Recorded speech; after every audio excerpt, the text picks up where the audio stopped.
pero muy buenos días tengan mis amados hermanos. Sean todos bienvenidos a nuestro buen tiempo. Agradecidos a Dios que nos permite estar este día aquí con ustedes, mis amados. En este momento, si es mañana, tarde o noche, cuando nos esté mirando, sea bienvenido a este espacio. Agradecemos a Dios la oportunidad de iniciar nuevamente, mis amados, con lo que viene siendo el Nuevo Testamento, mis amados.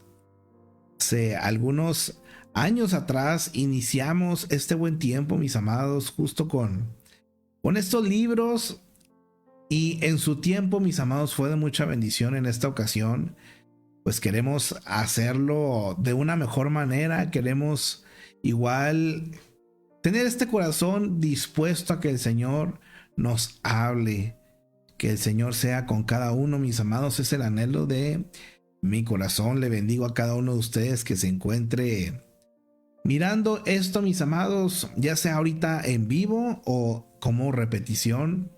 Sea bienvenido, mis amados. Nos encontramos el día de hoy en el capítulo número 4 de estos devocionales de La mente, el campo de batalla. El día de hoy lleva por título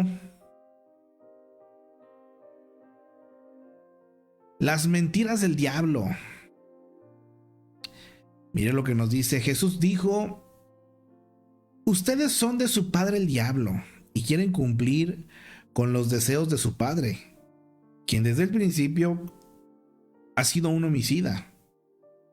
No se mantiene en la verdad, porque no hay verdad en él. Cuando habla mentira, habla de lo que le es propio, porque es mentiroso y padre de mentira. Esto que acabamos de leer se encuentra en Juan capítulo 8, versículos 44. Entremos a lo que viene siendo el comentario, mi amado hermano, de este versículo. Mire, el diablo miente. De hecho, el diablo no sabe hablar o no sabe cómo hablar la verdad. La mayoría de los cristianos lo saben y no obstante, todavía escuchan sus palabras malignas. Algunas veces las mentiras al parecer entran a nuestra mente sin razón aparente. Unas veces Satanás incluso nos habla a través de otras personas. Pone crítica o algo que nos pueda ofender en su mente, y ellas nos dicen para que lo escuchemos. Si escuchamos y aceptamos lo que escuchamos, nuestro enemigo se regocija. Si escuchamos la información engañosa que hemos recibido el tiempo suficiente, nos encontraremos enfrentando problemas serios.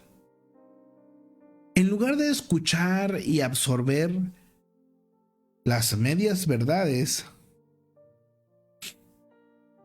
y los engaños satánicos, usted puede observar lo que hizo Jesús y seguir su ejemplo.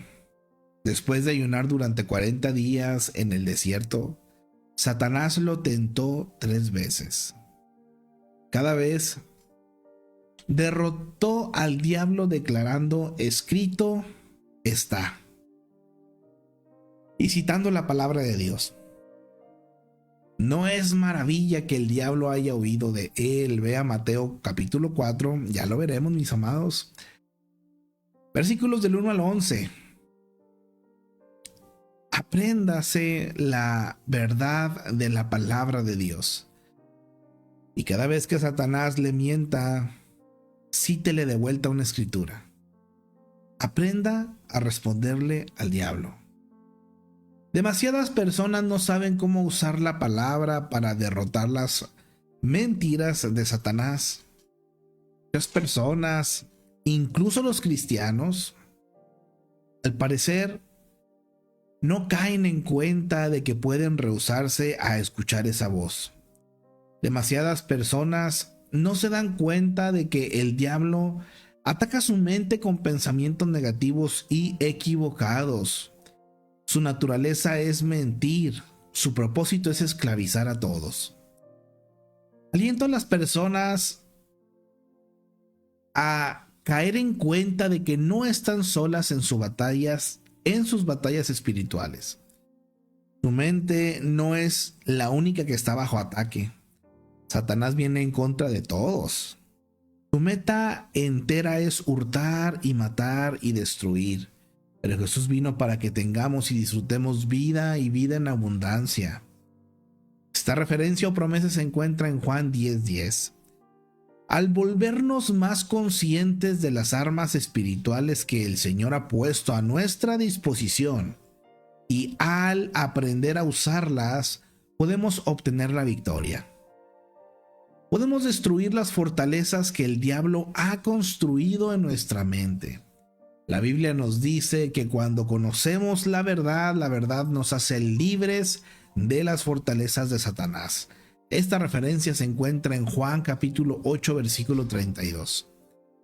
En la ilustración de Mari mencioné que el diablo le había susurrado por años que todos los hombres eran iguales y que querían lastimar a las mujeres y aprovecharse de ellas. A medida que Mari leía la Biblia y oraba con más eficacia, aprendió que había sido el diablo quien la había estado manipulando. Ahora ella sabe que puede ser libre. A medida que Mari desarrolla su relación con Dios, se está equipando para ganar la batalla de su mente. Está aprendiendo más acerca de Dios y más acerca de cómo orar con eficacia. Jesús se ha convertido en mi amigo, dijo Mari. Ella lo había conocido como su Salvador y lo había adorado como Dios, pero esta era una nueva relación para ella. Un día ella leyó en Hebreos 2:18, bajo una luz totalmente nueva.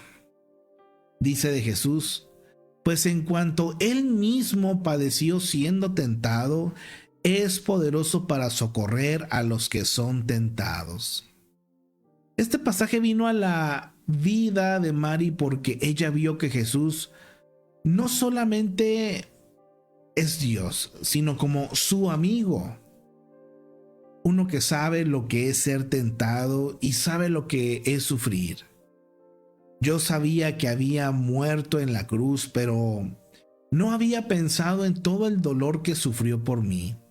Darme cuenta de que entiende mi dolor y mis problemas fue un pensamiento nuevo para mí. Mari también dice que cuando vienen a su cabeza pensamientos crueles o feos, está aprendiendo a detenerlos. Jesús no hablaría de esa manera. Jesús no criticaría ni juzgaría. Así que es el diablo batallando por mi mente.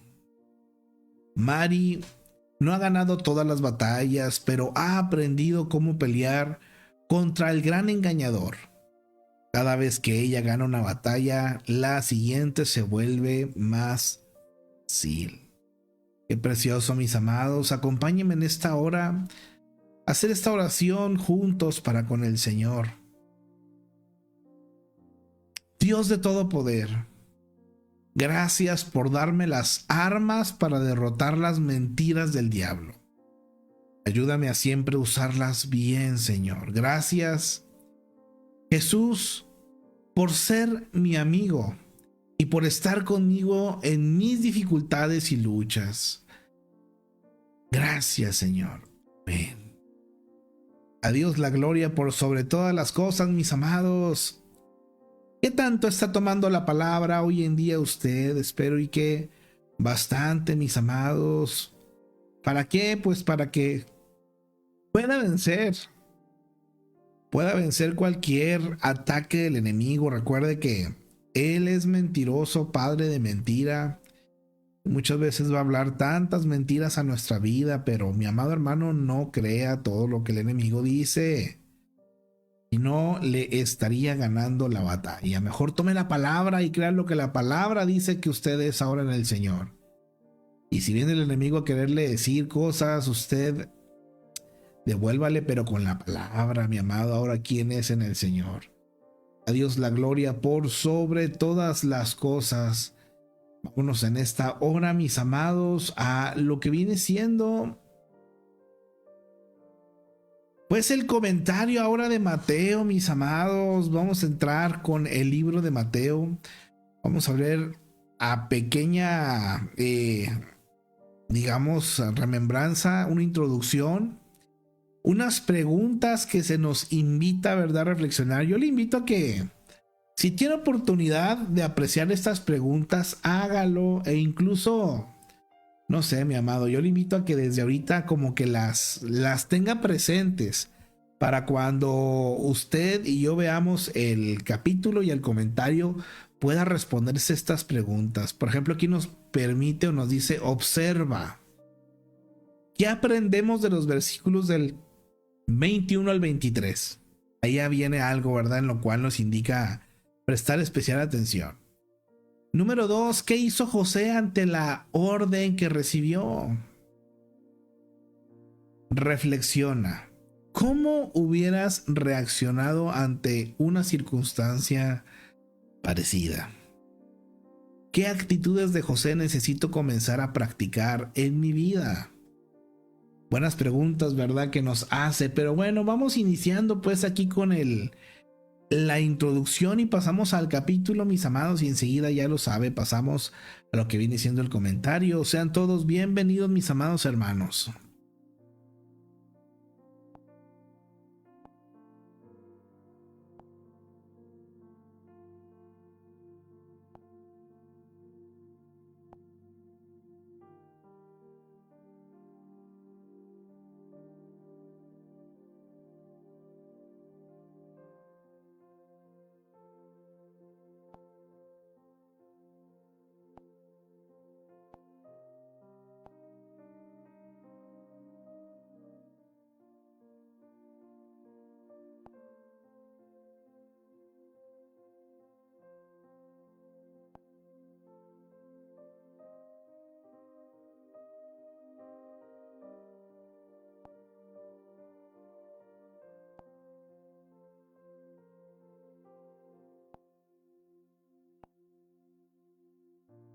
El Evangelio de Mateo relata la historia de Jesús, su muerte y su resurrección, como un cumplimiento de las promesas del Antiguo Testamento. Jesús anuncia la llegada del reino de Dios y hace un llamado al arrepentimiento, a seguir a Jesús como Rey y a ser transformados por Él. La vida del reino es un choque completo contra los valores del mundo. En el reino de Dios, el más grande es el que sirve a los demás. Somos invitados a esta clase de vida, la vida del reino de Dios. Al final, Jesús hace una invitación a sus discípulos. La Gran Comisión, que consiste en ir por todas las naciones y hacer discípulos a los demás enseñándoles a guardar el mensaje del reino de Dios. Y de eso trata Mateo. Observa. ¿Qué aprendemos de Jesús en los versículos 21-23? ¿Qué hizo José ante la orden que recibió? Reflexiona. ¿Cómo hubiera reaccionado ante una circunstancia parecida? ¿Qué actitudes de José necesito comenzar a practicar en mi vida? El Santo Evangelio según San Mateo, capítulo 1. Genealogía de Jesucristo. Libro de la genealogía de Jesucristo, hijo de David, hijo de Abraham. Abraham engendró a Isaac, Isaac a Jacob, y Jacob a Judá y a sus hermanos. Judá engendró de Tamar a Fares y a Zara, Fares a Esrom, y Esrom a Aram. Aram engendró a Aminadab, Aminadab a Naasón, y Naasón a Salmón. Salmón engendró de Rahab a Booz, Booz engendró de Ruth a Obed, y Obed a Isaí. Isaí engendró al rey David, y el rey David engendró a Salomón, de la que fue mujer de Urías. Salomón engendró a Roboam, Roboam a Abías, y Abías a Asa. Asa engendró a Josafat, Josafat a Joram, y Joram a Usías. Usías engendró a Jotam, Jotam a Acaz, y Acaz a Ezequías. Ezequías engendró a Manasés, Manasés a Amón, y Amón a Josías. Josías engendró a Jeconías y a sus hermanos en el tiempo de la deportación a Babilonia. Después de la deportación a Babilonia, Jeconías engendró a Salatiel, y Salatiel a Zorobabel. Zorobabel engendró a Abiud, Abiud a Eliakim, y Eliakim a Azor. Azor engendró a Sadoc, Sadoc a Akim, y Akim a Eliud. Eliud engendró a Eleazar, Eleazar a Matán, Matán a Jacob. Y Jacob engendró a José, marido de María, de la cual nació Jesús, llamado el Cristo. De manera que todas las generaciones desde Abraham hasta David son 14, desde David hasta la deportación a Babilonia, 14, y desde la deportación a Babilonia hasta Cristo, 14. Nacimiento de Jesucristo. El nacimiento de Jesucristo fue así. Estando desposada María, su madre, con José, antes que se juntasen, se halló que había concebido del Espíritu Santo. José, su marido, como era justo y no quería infamarla, quiso dejarla secretamente. Y pensando él en esto, he aquí un ángel del Señor le apareció en sueños y le dijo: José, hijo de David, no temas recibir a María tu mujer, porque lo que en ella es engendrado del Espíritu Santo es. Y dará a luz un hijo, y llamarás su nombre Jesús, porque él salvará a su pueblo de sus pecados. Todo esto aconteció para que se cumpliese lo dicho por el Señor por medio del profeta, cuando dijo: He aquí una virgen concebirá y dará a luz un hijo, y llamarás su nombre Emmanuel, que traducido es Dios con nosotros. Y despertando José del sueño, hizo como el ángel del Señor le había mandado, y recibió a su mujer. Pero no la conoció hasta que dio a luz a su hijo primogénito, y le puso por nombre Jesús.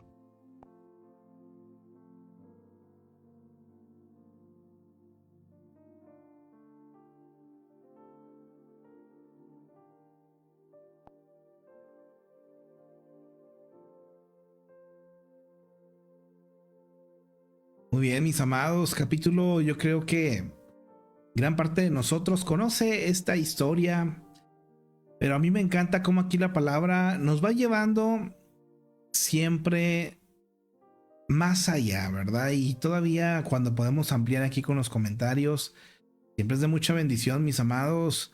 Aquí en nuestros 25 versículos que contiene este capítulo podemos aprender que esta genealogía fue una de las formas más interesantes con que Mateo podía iniciar un libro dirigido a la audiencia judía. Esto es muy bueno también reconocerlo, mi amado hermano. Más de una ocasión hemos dicho que para entender la Biblia es importante saber pues el contexto, quién la escribió o para quién también fue pensada en un principio el escrito o la manera de escritura, porque así podemos entender su contenido, ya que en estos primeros libros del Nuevo Testamento pues son evangelios sinópticos, evangelios que tienen que ver con lo mismo que viene siendo el nacimiento, la vida de nuestro Señor Jesucristo, pero bajo diferentes puntos de vista de diferentes personas y también enfocados a diferentes tipos, ¿verdad? De, ahora sí, pudiéramos decirlo, público o gente en específico. En este caso, Mateo, aquí estamos viendo que va dirigido o escribió dirigiéndose a una audiencia judía. Como una genealogía podía demostrar la posición de la persona y cómo era elegida de Dios, Mateo comienza mostrando que Jesús era descendiente de Abraham, el padre de todos los judíos, y descendiente directo del rey David, con lo que cumplía completamente las profecías del Antiguo Testamento que se referían a la línea del Mesías. Los datos en cuanto a la descendencia eran cuidadosamente preservados. Es una de las muchas pruebas que presentó Mateo para demostrar que Jesús es el Mesías. Continuamos, mis amados, en el versículo 1. Más de 400 años habían pasado desde que la última profecía del Antiguo Testamento, y los judíos fieles en todo el mundo todavía seguían esperando al Mesías. referencia de esto también en Lucas 3:15. Mateo escribió este libro a los judíos presentándoles a Jesús como el rey y Mesías, el prometido descendiente del rey David que reinaría para siempre. Isaías 11 del 1 al 5 miramos esta profecía. El Evangelio de Mateo en ambos testamentos contiene muchas referencias mostrando cómo Jesús cumplió profecías del Antiguo. Jesús entró en la historia cuando la tierra de Israel estaba controlada por Roma y era considerada como una avanzada insignificante del vasto y majestuoso imperio romano. La presencia de los soldados romanos en Israel dio a los militares judíos paz, pero al precio de opresión, esclavitud, injusticia e inmoralidad. A esta clase de mundo vino el Mesías prometido. En los versículos del 1 al 17 nos dicen estos primeros 17 versículos. Nos encontramos con 46 personas. El lapso de 2000 años. Todos fueron antepasados de Jesús, pero varían considerablemente en espiritualidad, personalidad y experiencia. Algunos fueron héroes de la fe como Abraham, Isaac, Ruth y David. Otros tenían una reputación sombría como en el caso de Rahab y Tamar. Muchos de ellos fueron personas comunes como Esrom, Aram, Naasón y Aquim. Y otros fueron malvados como el caso de Manasés y Abías. La obra de Dios en la historia no está limitada por los pecados humanos. Él obra por medio de gente común. Así como Dios usó toda clase de personas para traer a su Hijo al mundo, Él hace lo mismo para cumplir con su voluntad. Qué preciosa, mis amados, es la palabra.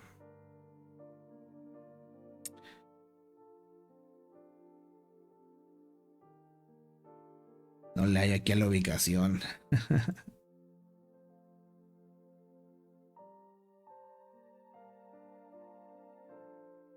Creo que ahí estamos. A ver, mis hermanos, continuemos entonces aquí en el versículo 11.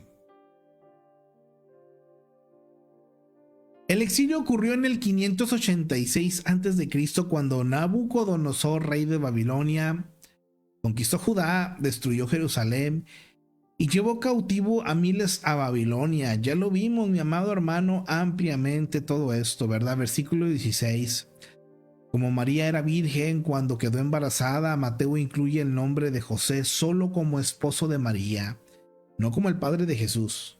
La genealogía de Mateo muestra el linaje legal o real de Jesús a través de José. La línea ancestral de María es registrada en Lucas capítulo 3 versículos del 23 al 38. María y José eran descendientes directos del rey David. Mateo señala la genealogía a partir de Abraham, mientras que Lucas lo hace a partir de Adán. Mateo está dirigido a los judíos, por eso señala a Jesús como descendiente de Abraham. Lucas está dirigido a los gentiles, por eso enfatiza a Jesús como un salvador de la humanidad. Versículos 17. Mateo divide la historia de Israel en 3 grupos de 14 generaciones. Pero probablemente hubo más. Las genealogías con frecuencia comprimen la historia, dando a entender que no se incluyen específicamente cada generación de antepasados. En el caso de la frase padre de, que puede también ser traducido como antepasado de. Miramos ahora este personaje de José. La firmeza de lo que creemos se mide por el grado de disposición que tengamos para sufrir por dichas creencias. José era un hombre con creencias definidas, estuvo dispuesto a hacer lo bueno sin importar el dolor que le causara. Sin embargo, José tenía otra característica, no solo hacia lo bueno, sino que intentaba hacerlo como se debía. Cuando María le habló acerca de su embarazo, José sabía que no era el padre. Como conocía bien a María, al explicarle ella lo que sucedió y ver la actitud que tenía hacia la criatura que iba a nacer, debe haberle sido difícil pensar que su novia había hecho algo indebido. Sin embargo, alguien era el padre de la criatura y le era difícil aceptar que ese alguien era Dios. José decidió terminar con su compromiso, pero estaba decidido a hacerlo de manera que no trajera afrenta a María. Intentó actuar con justicia y con amor. Pero Dios le envió un mensajero para confirmar lo que decía María y abrir un nuevo camino de obediencia para José. Aceptar a María como su esposa. José obedeció a Dios, contrajo matrimonio con María y respetó su virginidad hasta que la criatura nació. No sabemos por cuánto tiempo José vivió como padre terrenal de Jesús. Se le menciona por última vez cuando Jesús tenía 12 años. Pero José entrenó a su hijo en el arte de la carpintería. Se aseguró que tuviera una buena educación espiritual en Nazaret y estuvo llevando a toda la familia en el viaje anual a Jerusalén para celebrar la Pascua, lo que Jesús continuó observando durante sus años de adulto. José sabía que Jesús era una persona especial desde el momento en que oyó las palabras del ángel. Su creencia firme en ese hecho y su apertura a las palabras de Dios lo habilitaron para ser el padre terrenal de Jesús. Puntos fuertes y logros de este hombre: un hombre de integridad, descendiente del rey David, padre legal y terrenal de Jesús, sensible a la dirección de Dios y dispuesto a hacer la voluntad de Dios sin importar las consecuencias. Lecciones de su vida: Dios premia la integridad. La posición social tiene poca importancia cuando Dios elige usarnos. Si somos obedientes a la dirección de Dios, Él nos guiará a una mayor obediencia. Los sentimientos, mis amados, no son medidas adecuadas de las acciones buenas o malas. Datos generales: don de Nazaret, Belén, ocupación carpintero, familiares: esposa María, hijos Jesús, Jacobo, José, Judas, Simón. Contemporáneos: Herodes el Grande, Juan el Bautista, Simeón, Ana.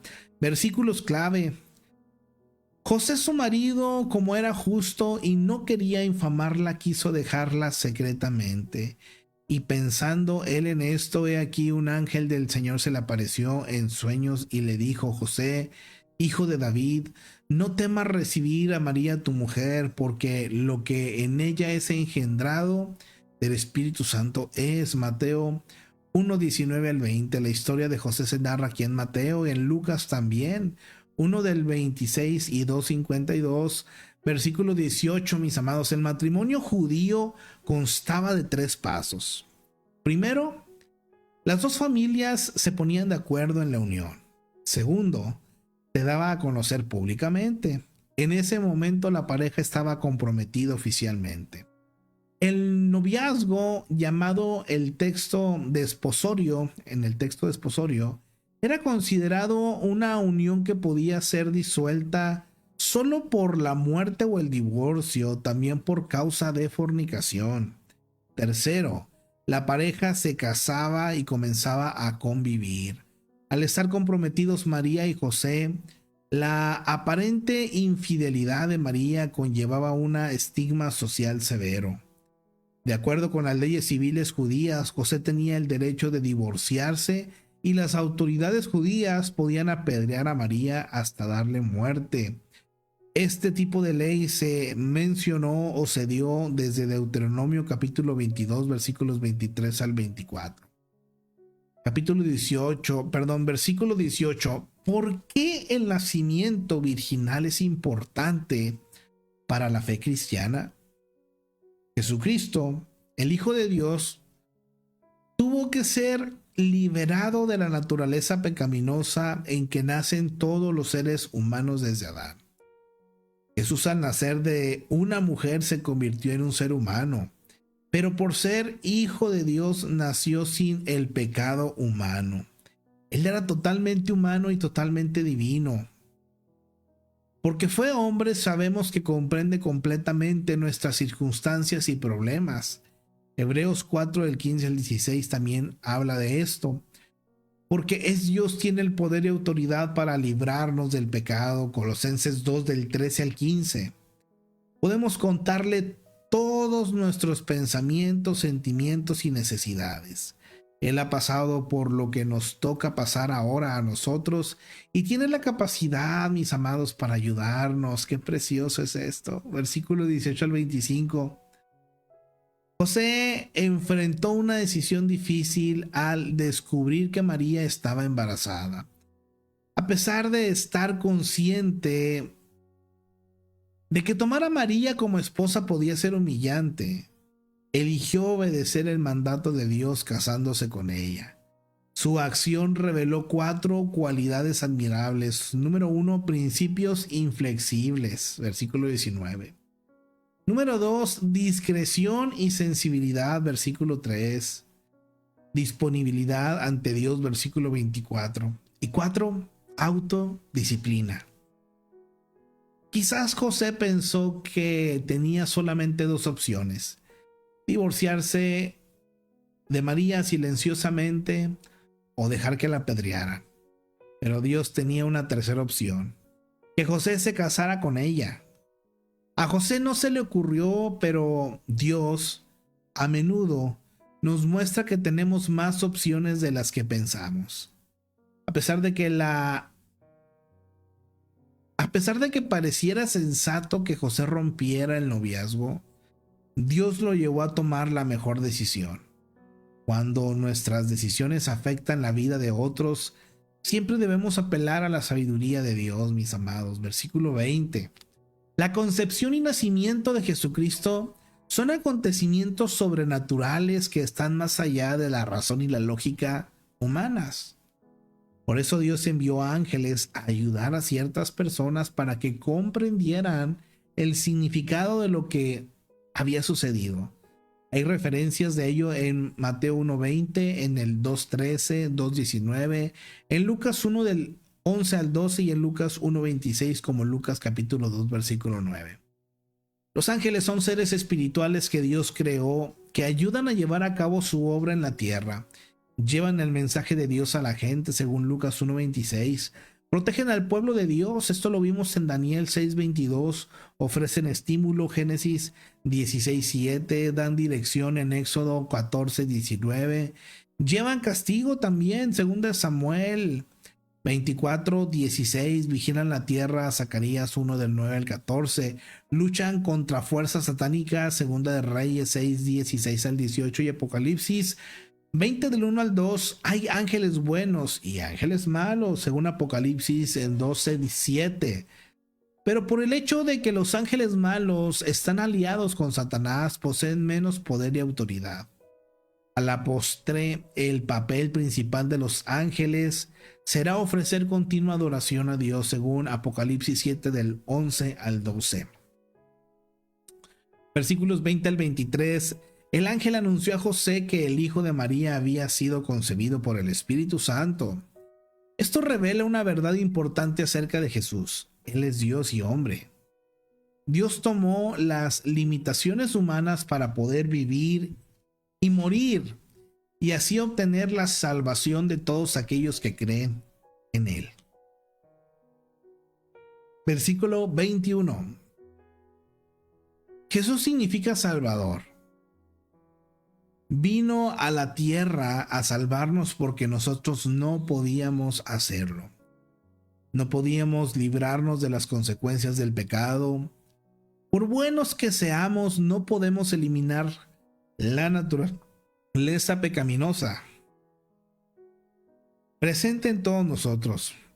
Solo Dios puede hacer esto.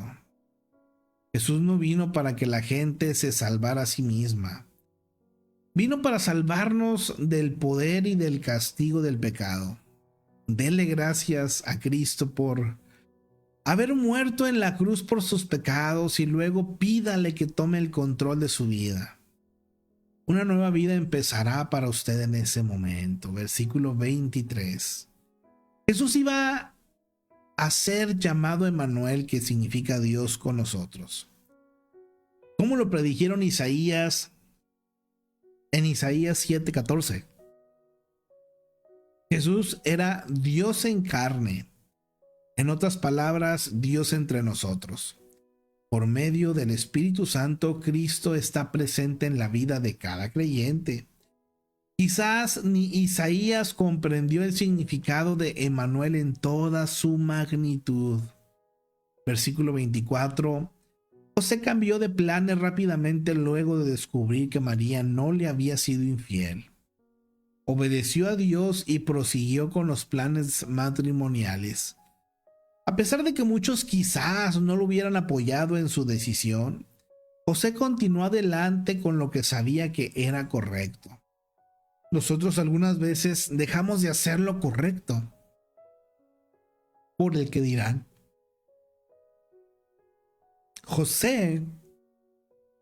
Así como José, debemos obedecer a Dios, mis amados, antes que buscar la aprobación de los demás. Qué precioso, mi amado. Entonces, se respondieron las preguntas de un principio. ¿Qué hubiera hecho usted, mi amado hermano? ¿Qué podemos aprender de José? Qué tremendo, mis amados, ¿verdad? Cómo la palabra nos va llevando más allá de lo que podemos comprender, imaginar. Y así es, mis amados, como inicia pues esta historia de nuestro Señor y Salvador. Desde un principio, recordemos que pasaron 400 años, mis amados, desde, ahora sí, digamos, Malaquías, ¿verdad? Y pues esas últimas profecías, hasta pues que nuestro Señor se encontraba acá con nosotros en la tierra. A Dios la gloria por sobre todas las cosas. Mis amados, pues me encantaría por aquí saludarles a cada uno de ustedes que nos han escrito aquí en el chat en esta hora. Nuestra hermana Belia Maines presente. Ana Belia, Dios te bendiga, Beli, espero te encuentres muy bien, me da mucho gusto saludarte por aquí. Bendiciones, amados hermanos, escribe amén, amén, bendiciones para tu vida. Nuestra hermanita Gladys presente también, bendecido inicio de semana para todos. Amén, amén, bendiciones para nuestra hermana Gladys también, dice nuestra hermana Margarita. Bendiciones, amados, Dios con todos, excelente día e inicio de semana, amén, amén, bendiciones para nuestra hermana Margarita, nuestra hermanita Alejandra Zúñiga presente también. Bendiciones para todos mis hermanos, pone por aquí igualmente mi hermanita Ale, a cada uno de ustedes, mis amados, les bendigo en el amor del Señor. Gracias a Dios por su palabra, gracias a Dios por sus promesas.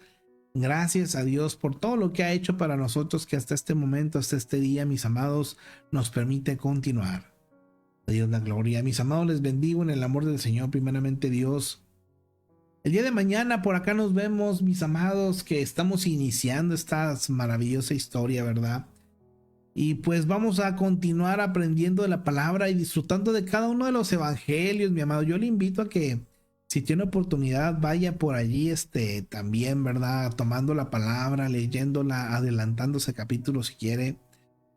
Estos son de los, para mí, ¿verdad? Evangelios o palabra que, híjole, toda la palabra está presente, tanto del Antiguo como del Nuevo, ¿verdad? Pero ahorita esto del Nuevo Testamento, pues es de lo cual usted y yo podemos hablar ampliamente, ¿verdad? Porque es de lo que, pues, se pudiera decir actualmente más presente hacia nuestras vidas, ¿no? La obra de Jesucristo ya.